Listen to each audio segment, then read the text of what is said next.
3D comparison video regarding Blender, how we can use random transformations within Blender to ease our work when we arrange various objects within the scene.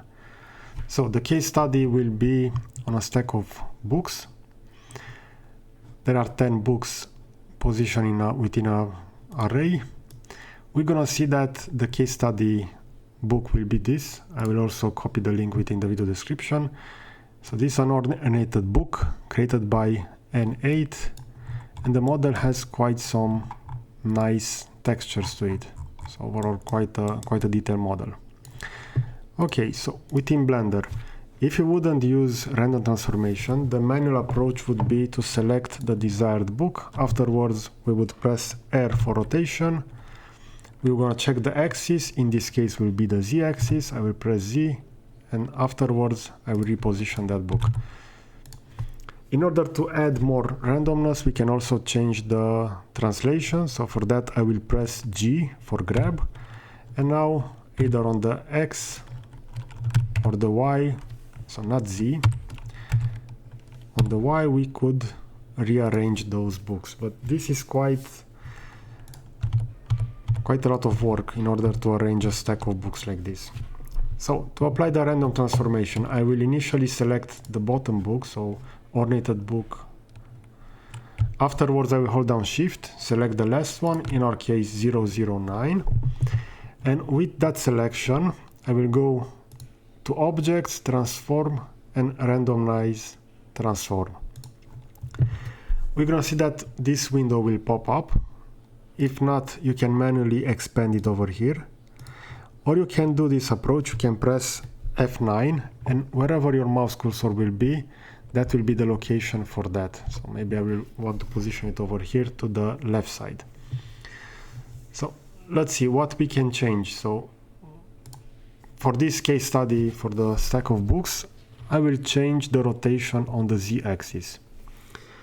If I will add over here 55, I will press Tab to apply that. We're gonna see that the books will be rotated randomly up to 55 degrees.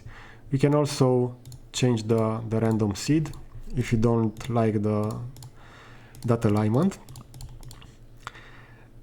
Keep in mind that you can only add a maximum rotation value of 180 over here. If I will try to do something more like 270, we're gonna see that that will be the maximum positive value, and we can also go minus 180. So for this case study, for a stack of books, it's not important if you go for positive or negative values. I will leave it to 45 degrees. Now to add a little bit more